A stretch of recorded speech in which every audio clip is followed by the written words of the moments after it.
Coaches, welcome to the 10th and final online coaches clinic from Sands Basketball. We're really excited tonight to finish up strong with Coach Avneet Brar from the Vancouver Island University Mariners men's team, as well as Coach has worked with the women's team at University of Fraser Valley as well. So we have a great presentation tonight. As we go along, I'm sure Lee stops for questions, but if you do have questions, you can hit the hands up button or just unmute and hop in and ask, and we will carry on from there. So at this point, I'll turn it over to Coach, let him introduce himself a bit more fully, and we'll get started.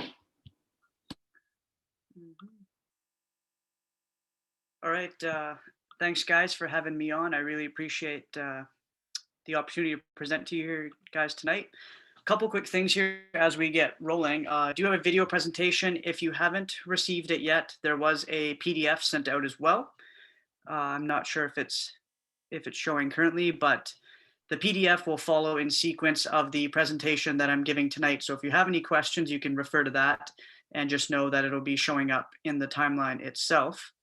Yeah, Coach, you should have got that the Zoom Google link to the PDF in the email with the Zoom link. So if you didn't see it, it's in there at the top. Yep. And just another thing, as we get rolling here with the video, if you do have any questions referring to a point in the video, please just note this minute marker here on the right. So when we get into the questions, you can let me know to scroll to a certain time, and I'll be able to scroll to that point in the video as well. So the topic that we're looking at today is developing passing and cutting in your half-court offense. And a reason I think that this is so important is it's applicable at all levels, and so much of the game has shifted towards being off the bounce. And I just really think implementing passing and cutting into your half-court offense is going to open up other elements of your game as well.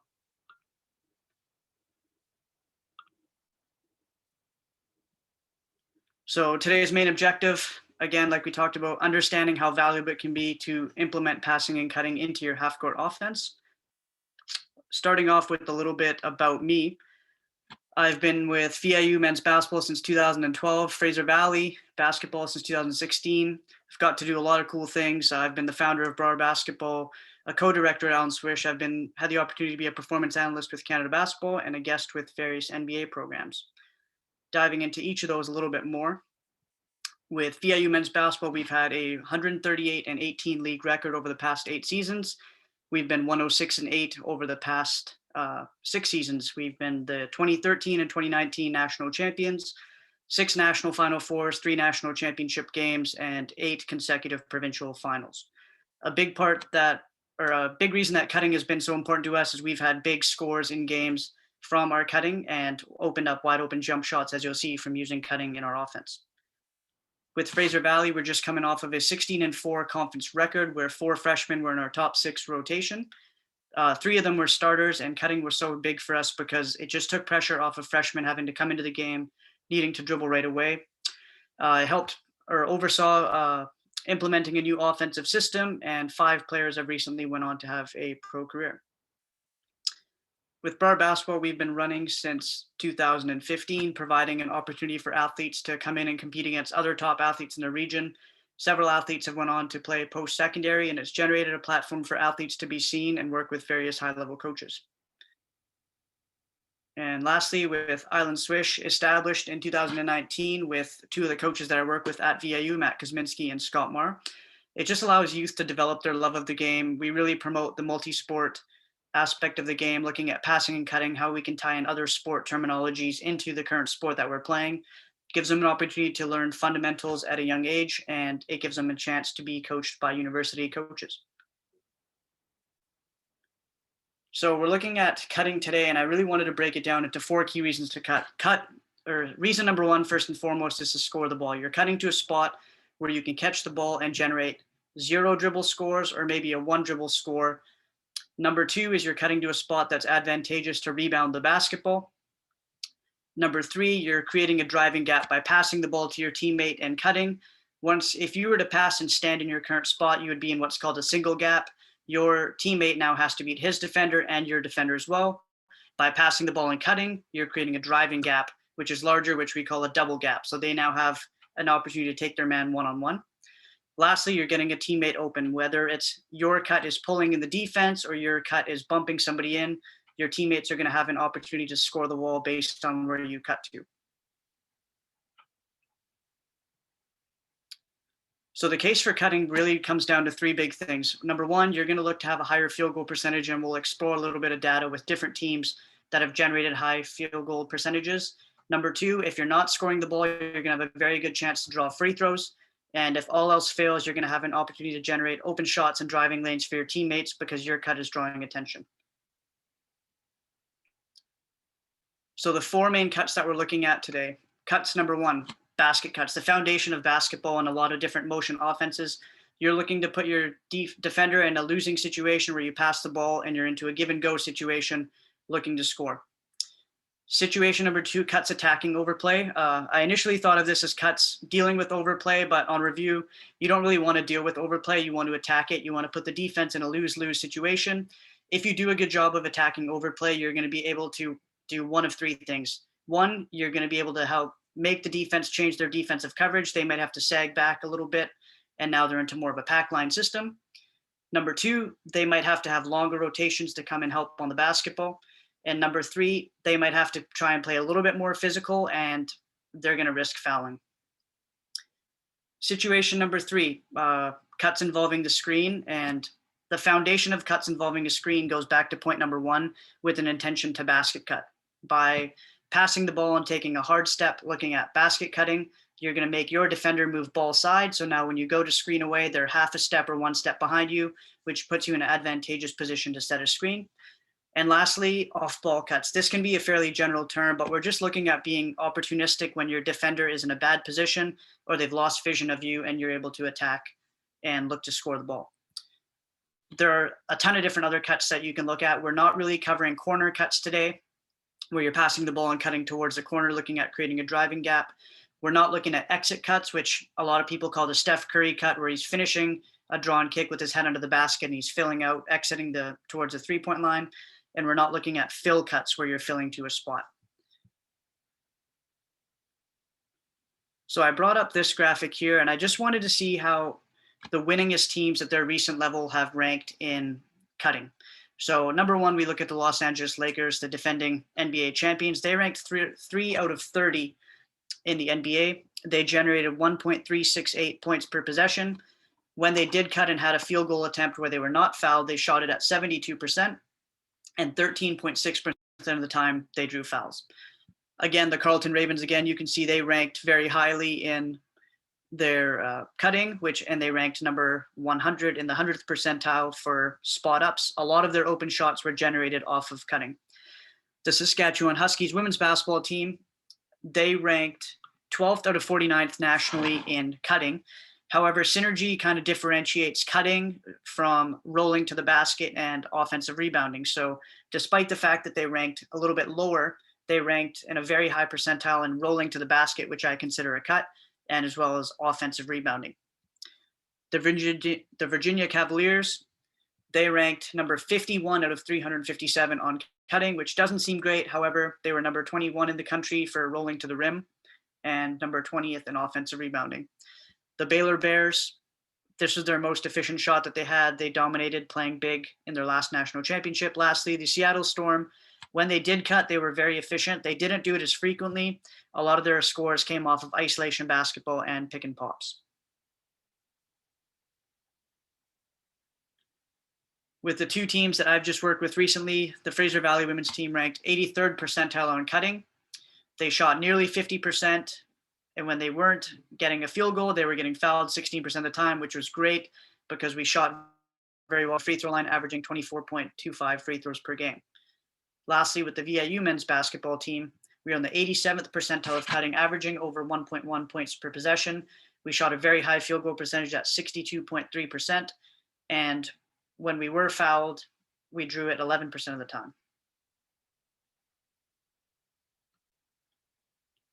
So today's primary objective of when you are cutting, we talked about, you're looking at generating no dribble scores, creating mismatches or post-ups, or drawing fouls. And if you're unable to do that, we're moving into our secondary objective, which is to collapse the defense, generate open perimeter shots. And if you're unable to get a shot off or your teammate isn't, you're generating a long closeout where the defense is having to help on cutters and then rotate out to help.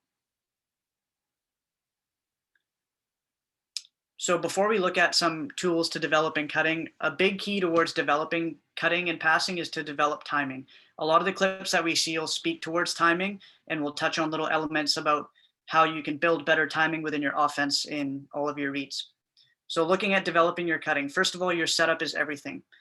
You're looking to teach a change of speed. You're trying to sell as if you're using towards the action. So maybe you're using a handoff or faking towards. You're attacking the feet of your defender, the high foot preferably, putting them in motion. And at a youth level, a really good way to develop cutting is if you pass the ball, you would have the kids go and high five a coach underneath the basket.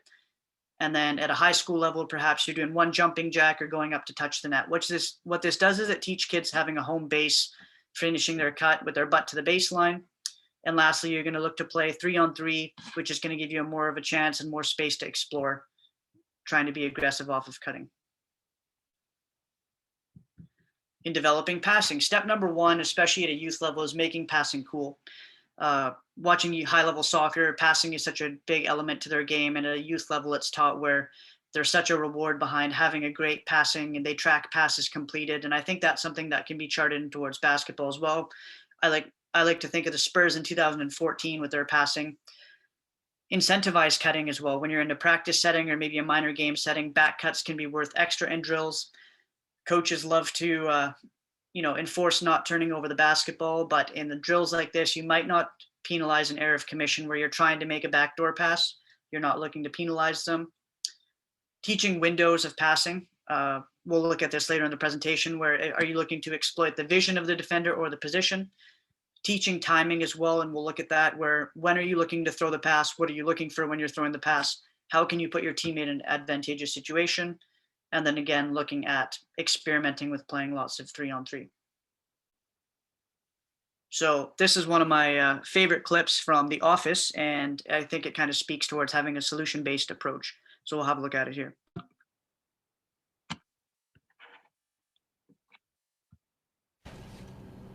No, if you do that, I'm going to do that. If you do that, I'm going to do that. If you do this, I'm going to do that.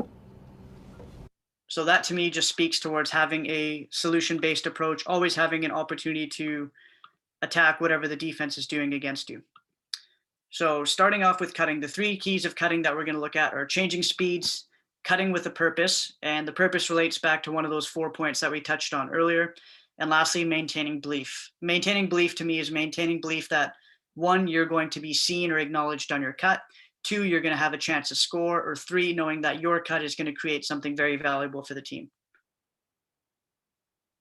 So starting off with basket cuts, as we said, the foundation of our presentation here, you're looking to get ahead of your defender. When you've passed the ball, even just a little cheat step, if you can get ahead half a step, that's great. You're cutting to the front of the rim. Once you've finished your cut, you're looking to post or screen out. And we'll watch some examples here.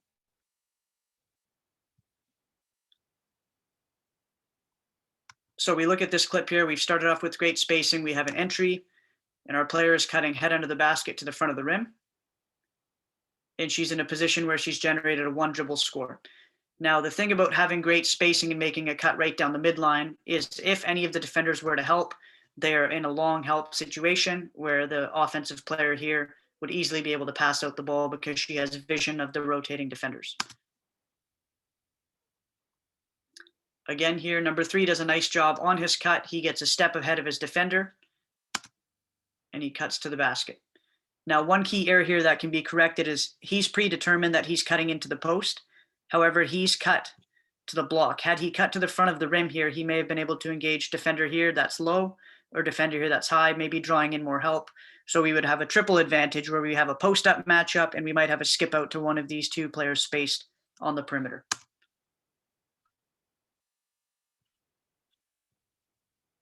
On the next two here, we see a really good job of our cutter cutting right down the lane, being very physical, looking to get a post up. And he's putting his defender in a tough spot here, again, by being very physical.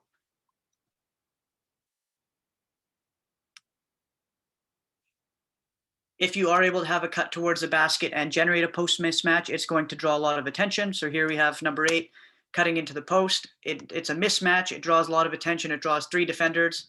So we're able to find a cutter off of that first score. Now, once you're finished your cut, we've seen the opportunity to post up. We're going to look at screening to get out. You could also receive a screen to get out, which a lot of teams like to do. So in looking to screen to get out, number 5 here has made a cut, and he's looking to set a screen to get his teammate open. That's his way of getting out. So on this action here, we see number 2 has taken his head underneath the basket, which we're looking to teach from a very early age. He's got his butt to the baseline, so he now has vision of the entire field. His job is to come back here and set a screen on number 11, so he's able to headhunt the action because he does have vision and come and find a good angle to set a screen. We'll see it again here in slow motion. He's headhunting because he has vision on the play, and he sets a really good screen down there.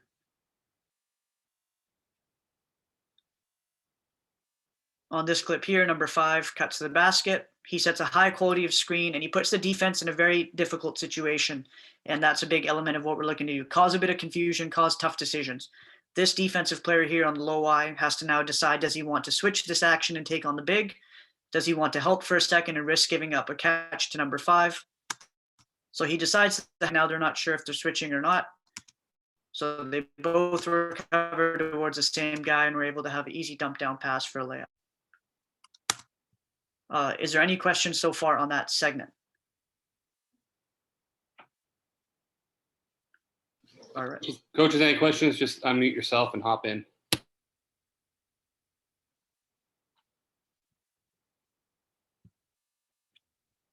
All right. Moving on, we're looking at cuts attacking overplay. So being very aggressive and threatening the high foot of your defender. Looking to change speeds going from fast, slow, fast, or slow to fast. Essentially, this is going to put your defender in a bit of a reactive situation where they're now jumping either one way or the other. And then cutting with pace. And pace to me means once you've made your decision as to what you're going to do, you're cutting at full speed. In attacking overplay, we're also looking at how to place the pass that's going towards the cutter. So number 1 is drawing the attention of the defender, and it's of 2 defenders. Step number 1 is attacking your defender, the outside hip of your defender, so they now have to try and guard you. Step number 2 is attacking hard enough that it draws the attention of the defender guarding the cutter. Next thing we're looking at is limiting the windup to pass. There's such a small window to place the basketball. We want to be really efficient in placing that pass. When we get in the gym with our players and we work on ball handling drills, you should not only be able to change direction, but you should be able to pass out of those drills and shoot out of them as well. So the essence of what we're looking at is how quickly can you manipulate your hand from on one spot of the ball to the other, whether you're doing a push-pull dribble, you're going from behind the ball to in front, or you're doing a half cross, you're going from one side of the ball to the other. Lastly, placing the ball in an advantageous position. Often it's behind the low foot where the defensive player is unable to turn and recover to the basketball. So looking at this clip here, number 4 does a really good job of limiting his arm windup into his pass. He's able to get his hand from on top of the ball to behind the ball, and without hesitation, he's able to throw a bounce pass behind the trail foot of the defensive player right here.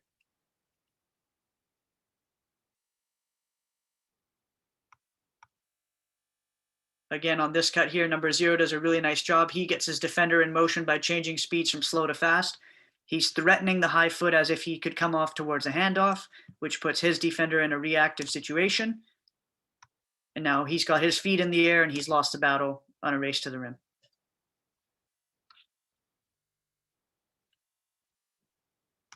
Being patient, and we're talking about timing, and a lot of dribble at or overplay attack, your timing starts with being patient and waiting until the dribble is taken at you to set up your cut. You don't want to go too early and you don't want to go too late. So here we see the basketball has been turned.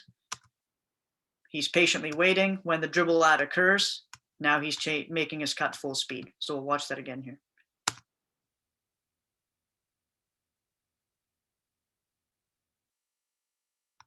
Here we start with great spacing. We're attacking overplay. We know that they're wanting to jump this gap here. So number 2 does a good job of taking a hard dribble into the gap. And now we're able to open up the backdoor cut for a layup. I like to put this one in here just for emphasis. We saw this the other night with LaMelo Ball putting a little bit of spin on the pass. He's got some spin on it, attacking the low foot. He's made many of those passes in practice. Just rolling through a few more sequences of placing the ball in a position where the defense is unable to get to it.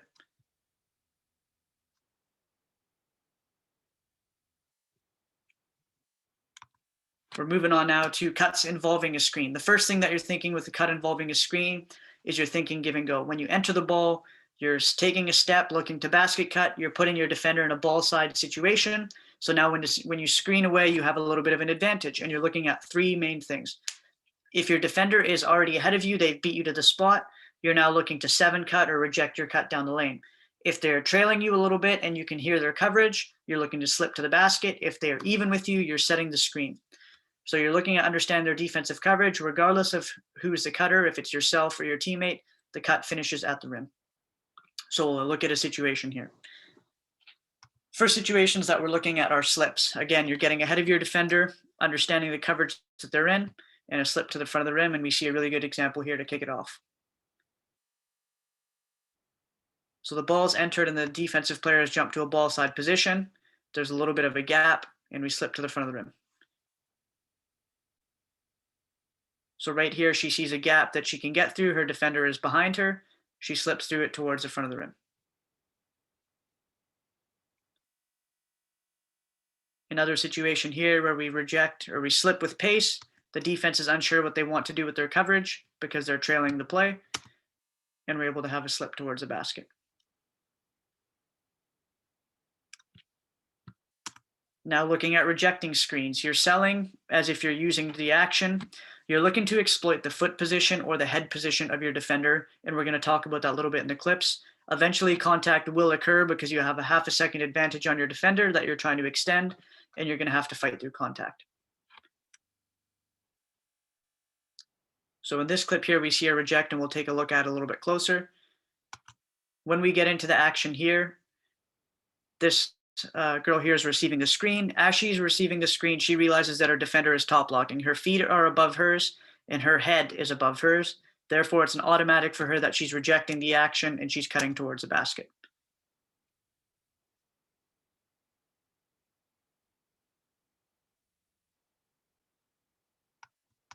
We get to this point here again, looking at this player here, number 14, rejecting the action.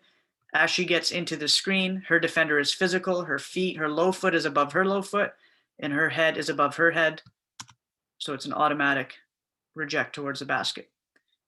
Now, an element of timing is being ready to pass and being ready to play. So right here, she's going to be open on her reject cut. However, the offensive player here has both of her palms beside the basketball. It's not in a position where she can make a pass. If she were to make a pass here, it'd probably have to be a quick bounce pass, and it might be a little bit slow. So we see here she's going to have to wind the ball up to a position where she can actually pass, and in that time, she's missed a small advantage. 14 was smart to use a bit of a shot fake and scores the ball. And here we see the additional read of the defensive player's head is above your head. That's an automatic for you to cut to the basket and expect the ball.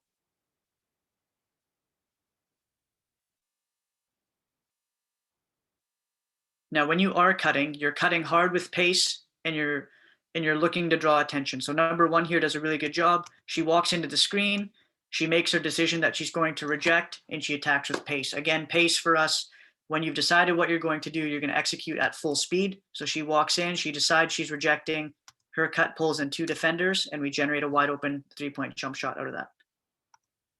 Here we have number 8 putting his defender in motion, which is a key to attacking overplay. Him getting his feet in the air makes his defensive player get his feet in the air.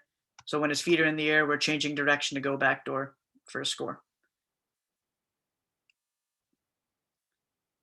We talk about acknowledging cutters here. Both defensive players are following with the cut, and number 12 does a nice job by acknowledging the cut with a pass fake, which further sags defensive players, and we open up a jump shot out of that.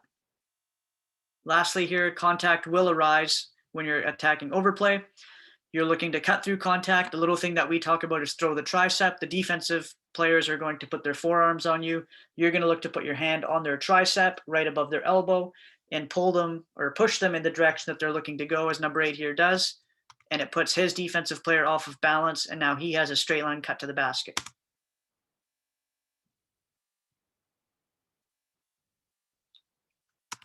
Belief. This is what a lot of cutting comes down to. We talk about it in transition basketball, believing that even if you run the floor 15 times, on the 16th one, you might get a pass for a layup. But regardless, you're asking your players to do their job. And belief is such a big part of cutting and developing winning basketball. So cutting with a purpose, which links back to one of the 4 purposes that we had above, believing that you'll get the ball, and even if you don't get it, your cut is going to get somebody else open. So here we see number 4, he's cutting away from the action, but he's maintained vision here. He's looking back, he's believing that he's going to be seen. So he's cutting towards the basket, and we're finding him on the cut. We see this one here. His cut is taking him towards the sideline, but he understands that his cut finishes at the rim regardless of the direction it started at. So he curls to the basket, and we find him at the basket.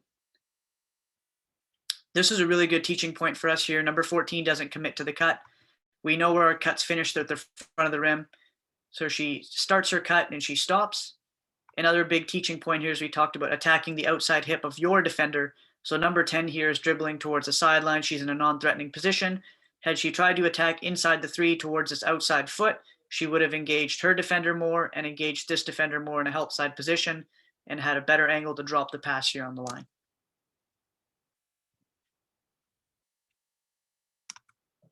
Moving on into off-ball cuts. Again, we're looking at being opportunistic, maintaining belief, and there's 2 key times to cut. Cut on loss of vision, so when your defender is now ball watching and they've turned their head, or when they're in a non-advantageous position when they've helped and they're unable to recover on your cut. So in clip number 1 here, we see number 3 do a good job getting the ball to a threatening position. He's attacking the elbow. And what that does is put everybody in a ball watching stance. So number 2 is able to get a dump down for a layup. We'll run this clip back here again. Number 2 scores a layup out of it. Understanding where your cuts finish. He starts to make his cut. There's somebody in front of him, but he understands that his cut finishes at the front of the rim. So you can use a swimmer spin to get to where you want to go. He uses a bit of a push off, and he gets to a spot here to score. Again here, cutting on loss of vision. We're always looking to attack the elbow and draw vision. There's not a single player here that has vision on what number 2 is doing. So he's able to attack the basket and generate a no dribble score. Oftentimes when people are cutting, they stop their cut or they change the route of their cut on the first bump. So they're tagged. Maybe now they want to cut out towards the corner. We see here Jeremy Grant starts his cut. He knows exactly where it finishes. So despite the bump, he's getting to where he wants to go, and Jokic finds him for the dunk. So we're looking at 3 key clips here of believing that you're going to get the ball back after you do cut and screen.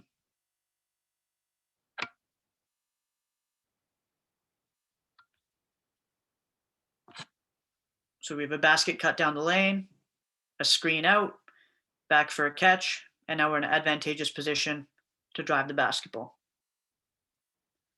Again, here we have a hoop cut into a cross screen. We receive a down screen for us as opposed to screening to get out. And we generate an open jump shot out of that. Last one here, number 15 goes to set a screen away. She doesn't receive the ball. She does her job rolling to the rim. We run into a ball screen, but she's maintained belief that she's going to be seen and get the ball. And we find her on the mismatch for a no dribble score. Now looking at occupying the help, such a big thing in the offense, drawing attention, creating a little bit of confusion. And lastly, we call it screen the sag. But if somebody ends up being in front of you to help on your cut, you're going to screen them or bump them to generate a shot for somebody else. So we'll have a look at some clips here. Something that I think a lot of teams can take away from this and chart on their offense is the cut assist. It's a valuable play in the offense where a player's cut generates an open shot for a teammate. I think this is something that is so valuable for coaches. We try and make an effort of it at VIU, where even a player sprinting the floor on the wing can generate the forward a layup. And now a player cutting hard to the basket, pulling the defense in, can generate somebody else an open shot. And we look to credit that as their assist as well. So here we're keeping an eye on number 6. He makes a cut down the lane. He's clearing out. However, his cut has drawn the attention of the defense, and it's also disrupted somebody's route of recovery, which is another element of cutting. So right now, 24 wants to close out to number 8 on the corner shooter. However, number 6 is ran in front of him, which delays his ability to get out. Now, he's a 7-foot athlete here, and this little brush cut here creates an advantage for our best shooter to get a catch and shoot. With a little bit more space, he can start a shot with a 7-footer closing out at him. Looking at this clip here, a flex cut generates an open shot. A big teaching point that we talked about is getting underneath the basket and waiting a second. So number 14 here, she's open. She overruns her cut. Ideally, she would chop her steps here off the flex action, and she would wait and be able to generate a no dribble score. She overruns her cut. However, that draws the attention of this low eye defender here, and we're able to generate an open shot out of it. Looking at the gravity of a pass fake and the importance of a pass fake, number 10's committed to her cut. One pass fake almost gets all 5 defensive players inside the key, and we generate an open shot out of that.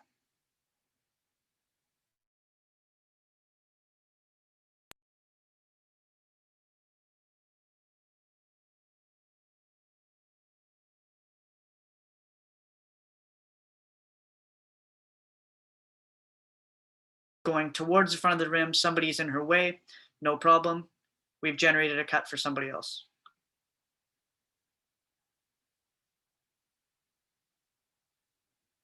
Cutting causing confusion. The defensive team here has a scripted attack of how they want to double team the post. We've sent a last minute cutter through, which has manipulated their coverage and this defensive player's route of recovery. And in doing so, they give up an open 3. So we'll watch that here at full speed.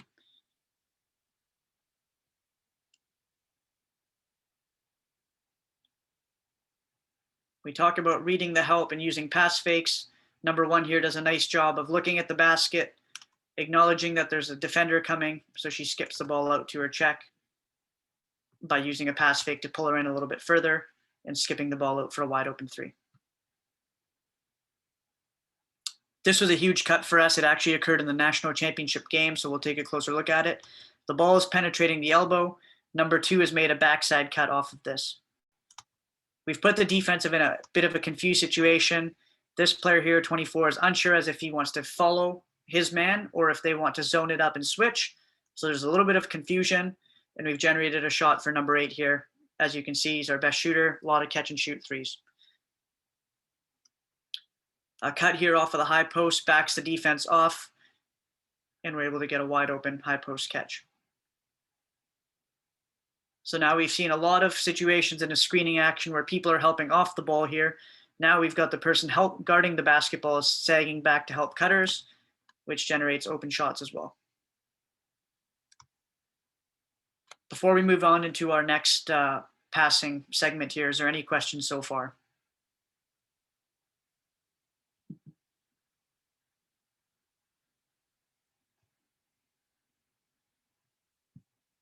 All right. Carrying it forward here.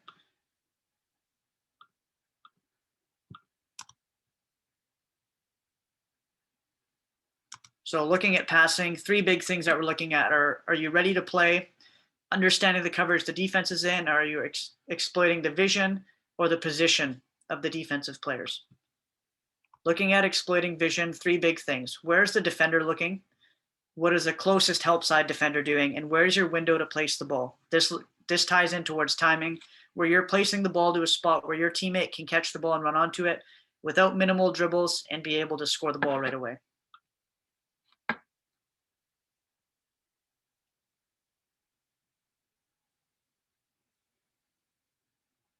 So we look at this clip here and we take a closer look.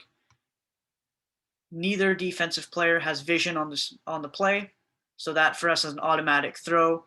We understand the timing as to where we're leading the pass, and the cutter just cuts onto it.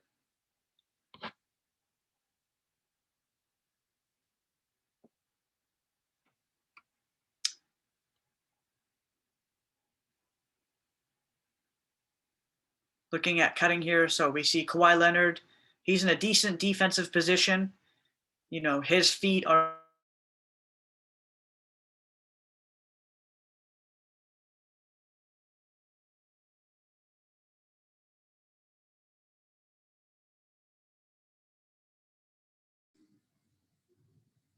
Anybody else losing? Yeah, Coach, we lost you there just for a second. If you want to maybe okay. 1 second here. lost the audio there for about 15 seconds. Can you hear me now? Yep. Okay, we'll rewind it back. Apologies. All right, can you still hear me? Yep, we're good. All right, my apologies for that. So again, here we're looking at Kawhi Leonard's in decent position here. However, he doesn't have vision on the play. So it's an automatic for the team here to exploit his vision, and they're throwing the basketball at the rim for an easy score. We like to teach passing windows. So number one here is in a decent defensive spot, but he doesn't have vision. The ball could be thrown through any of his 5 windows. It could be thrown behind him here, over his shoulder, behind his foot. Heck, it could even be thrown between his leg, but he has no idea that the pass is coming. And we're able to generate a no dribble score out of it right here.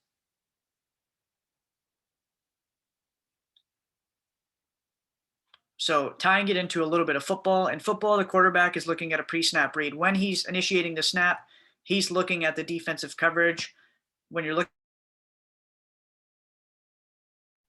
Oh, so your audio is cutting out again there, Coach. Nope, not yet.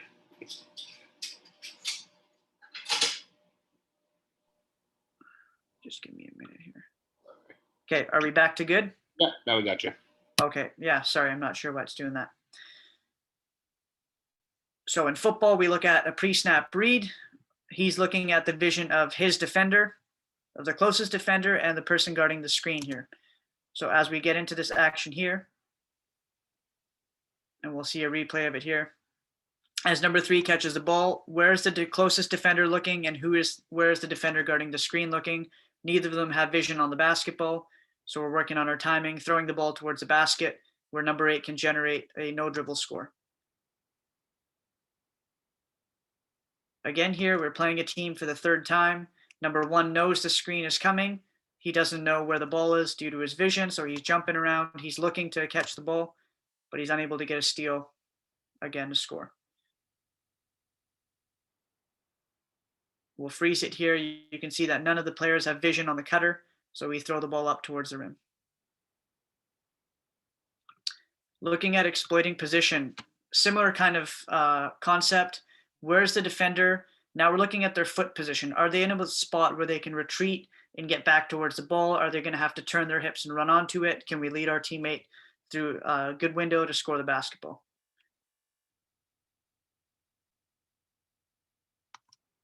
So here we're looking at the defender guarding the cutter and the vision. So she doesn't have vision here. This offensive player has vision on the basketball. However, she's in a spot where if the ball is to be thrown, she's unable to retreat and get it. And a big thing that we're looking at is where are her feet facing. Her heels are square to the baseline. It's going to be very difficult for her to retreat and get the ball. Again, here on this cut, the defensive player knows what's coming. He jumps to the inside of the screen, so we've exploited his position, and now we're expecting that we're going to be open on this side of the floor. We're able to catch and get a score out of it.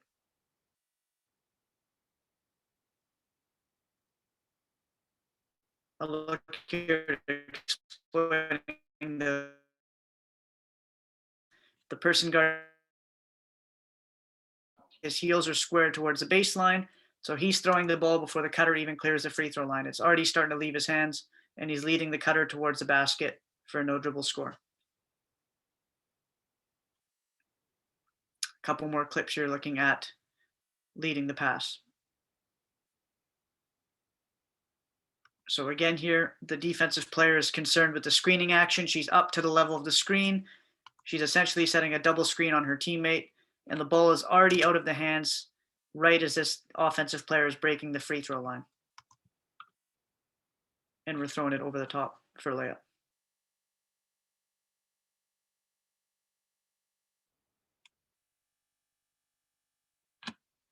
So looking at this clip here, the defense knows what's coming. So they have vision on the play. They have an understanding of the play.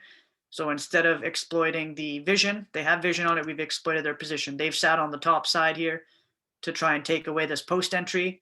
We've walked her up the lane, and we've just thrown the ball to a spot where she's unable to get to it.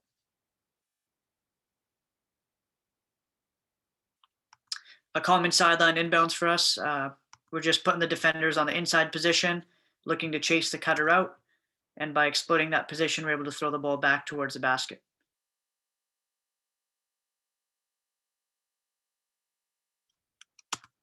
So wrapping up this presentation before we get into our practice sequences here, we're just looking at possessions that are linking all of these clips together. So there's 3 clips here that look at multiple cuts, passes in position or in possessions.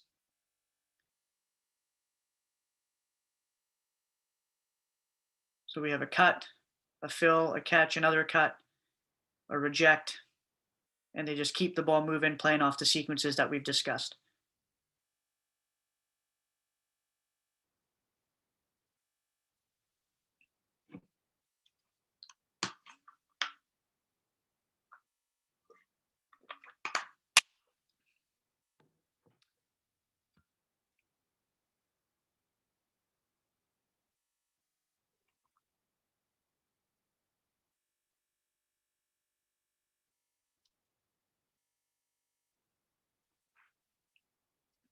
Last clip here, we generate a lot of movement, a secondary post entry, have some cutting that manipulates the defense, another cut off the ball, and we're able to generate an open shot out of it. Any questions so far?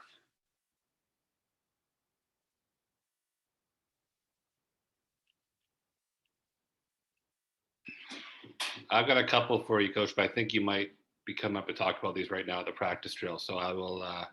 I'll come back to them if you don't discuss it here. Okay, sounds great. So in looking at this presentation, things that we do at VAU and how to implement some of these drills into your practice. So we'll go into them here. So the first thing that we're looking at again is the foundation of what we're trying to do is the basket cut.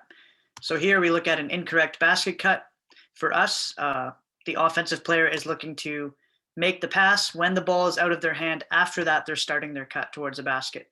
Ideally, we would like to see them starting their cut as they're starting their pass. This puts the defensive team in a tough position where he's already starting his cut before his defensive player has jumped towards the basketball, and he's looking to create an advantage there. Looking at slipping your cut. So again, it starts with a basket cut. The goal of a basket cut now, he's made his defensive player jump to the ball side. So when he's going away to screen, now he has a one-step advantage on the play. There's a bit of a gap. His defender has lost vision on the play and stayed behind him. So we have a slip to the basket for a score.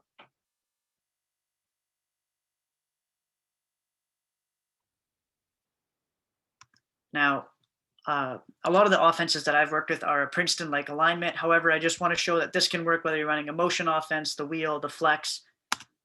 So here we have a little bit of slip from a 5-out alignment towards the front of the rim. We have a slip from a Princeton point away alignment to the front of the rim. And lastly, we have a slip from a low post split post entry here. And we're cutting to the front of the rim. Looking to reject your action. So now if you're rejecting as a screener, we talked about this earlier in one of the 3 key points, your defender has gotten ahead of you. So as he's going to screen away, his defensive player has gotten ahead of him. So he's what they call 7 cutting or rejecting down the lane. So we see it again here. His defensive player's fighting to catch up and get ahead of him. So we cut down the lane. Rejecting as a receiver. Defensive player's feet get above yours or their head gets above yours. So we'll run it back here. As we get into the screen, the offensive player sees that the feet are above his. That's an automatic cue for a reject for him towards the basket. I really like this job here by Parker. He's chopping his steps and he's swimming through contact if it does occur, creating a good habit. If you are able to set the screen, now we're looking at curling your cut, attacking with pace, curling towards the front of the rim. In a traditional non-COVID year, we would be using these drills towards building into a 3-on-3, 4-on-4 situationals in practice. You can work on finishing at various angles of the basket. Now, if you are able to set the screen, we're getting into a bit of a pop back action where your teammate has curled or rejected, which means you have an advantage to pop out to the 3. And to keep it fresh for the guys, we like to build in shooting contests from the reps, whether you're playing who can make how many in a certain amount of time, or first team or first individual to a certain score. In linking the concepts, we look at 2-man backdoor. The offensive player, who's going to eventually become the cutter, is patient until he's dribbled that. So that's a key towards our timing. We also promote facing the basket before you're making a play.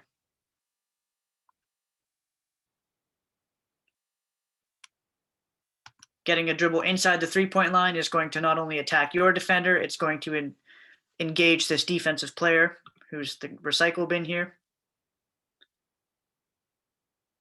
Again, face the basket, attack inside the 3, and look for a layup. Looking to eliminate our arm wind up on the pass, seeing if how quickly your hand can go from above the ball to behind the ball seamlessly while you're making that pass.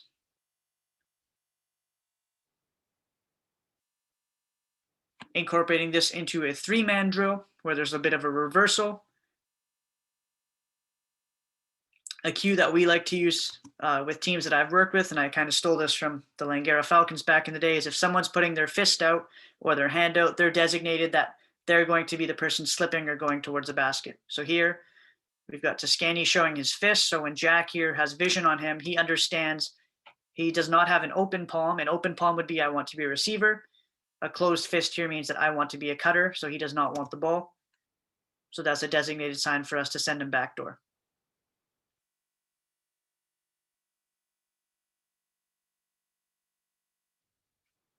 We see a few more clips of it here. Just building into a few different read situations. Are you curling or are you rejecting? If your defender is chasing you, you curl. If their feet cheat to get above yours, you're rejecting. You can start this and add it into your warm-ups at practice just to get people talking, communicating a little bit, working on some passing and some finishing at the rim by incorporating decision-making. On this one here, are you setting the screen or are you slipping it? The defensive player has maintained vision, they've dropped low, so we're setting the screen to pop back. If the defensive player is trailing or lost vision of you, you're slipping towards the front of the rim. And the last one here, are you going backdoor or handing the ball off? So here the defensive player stayed up in the gap, so we exploit it and go backdoor. Here the defensive player sags and we come off a handoff. Now one key teaching point is we always want to exploit where the defender is and attack the defensive player. So here Devin has sagged into the gap, so ideally the ball handler's dribble would be at the defensive player to occupy him more so, and we could create a 3 off of that or a 1 dribble pull up off of it. All right, I'll just pull up my contact info here if anybody has any questions. Yeah, thank you again for having me on. It was a lot of fun to present. Hopefully you guys can take this and apply it towards your teams as well. Yeah, coaches, if you have any questions, unmute yourself and hop in. I'll also ask the first one. So coach, if you are sort of, a lot of the on-O stuff as you're working on teaching. So as you start adding in defenders, do you guys generally start sort of with guided defense and limit the amount of cuts that players can have, or you just sort of, you guys obviously are a little bit higher level, but if you're working with some, high school age, youth age players, or how would you sort of sequence that in terms of teaching and development? Yeah, so we would get into it by teaching just 1-on-0 to start, or often it would be 2-on-0, so you're developing the passing and cutting at the same time, because I feel if you develop them in an isolated fashion, you're really missing out on the timing, which is such a big element of it.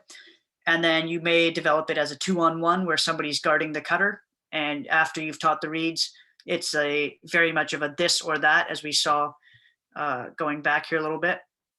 So we'll just go back to this section here. So after we've taught how to curl and after we've taught, how to reject, now we're going this or that. So you're looking for a read at a youth level, and maybe a coach making a very obvious read very early. They might be taking a step early. So the player sees, okay, there's a step, I need to reject towards the rim.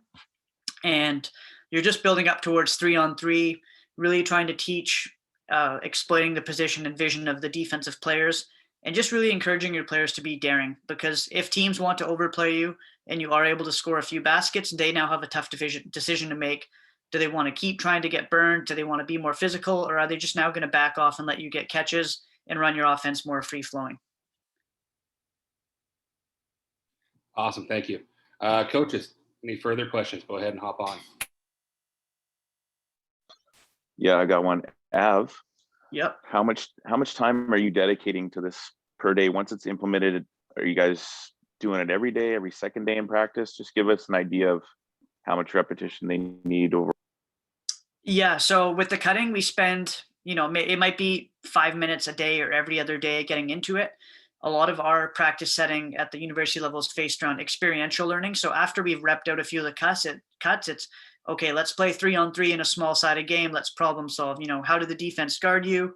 What did you see there? Maybe you make a great cut and the passer doesn't see it. So now can we debrief with the passer and talk about what are you looking at? Have we missed something, or have we mistaught something that we need to rep out future? So, in practice settings, in terms of a 2-on-0 situation, 5 minutes every few days. Every day we play some form of 3-on-3 tourney in a non-COVID year where it's, it might be low post entry, play 3-on-3, high ball screen 3-on-3, just looking to develop reads where you're looking at, am I exploiting vision or exploiting position? Perfect, thanks. Coaches, any final questions? Hey, coach, is there any way you could, is there any file you could send over for those practice clips? Hey Garrett, Yep. Nice to see you. Nice to see you on here. I thought about you today earlier, putting together the wins and loss thing, because you're responsible for 1/3 of those losses, 6 of the 18. Yeah, absolutely. I have a Google Drive that I can share right away. So if you just want to message me your email, just via social media, I'll bring up my contact info here. You can text me, and I'll get that to you tonight. And I believe Coach McKay here is recording as well, so I believe people will be able to have access to getting the video with me talking over it as well. Great, thank you. All right, coaches. Well, I want to thank Coach Brar again for his time this evening and a great presentation. Like Coach said, he will, if you want to reach out for any more questions, I know he's always happy to talk ball as well. So this is our last of our online clinics. The video for this, as well as all the other presentations, are available to any of you guys if you're interested. The email that you got with the Zoom link, you can just hit me up there, and I can tomorrow forward over the folder for you guys. Oh, I see Coach Mitchell's got his hand up. Or is that Yeah, me? that's me. Just wanted to say thanks to you, buddy, for organizing these. I've sat in about 4, I think, and they've been great, and just provided us some new ways of thinking. And I know it's probably became more work than you wanted to, but I think you deserve a shout out for it. So thanks so much for doing it. Oh, I appreciate that. It was a lot of fun. So when you're enjoying it, it's not doesn't seem like a lot of work, and we're really grateful to have so many people step up and be willing to present. So like Coach said, there's some really good presentations. So if you're interested in any ones you missed, go ahead and shoot me the email, and I can send you over the Google folder tomorrow with all the presentations and some of the extra notes, etc. So with that, we will bring it to a close. And again, thank you guys for joining us tonight, and we'll see you guys all on the court hopefully soon. Awesome. Thank you. Thank you for everything, coaches. Really appreciate it.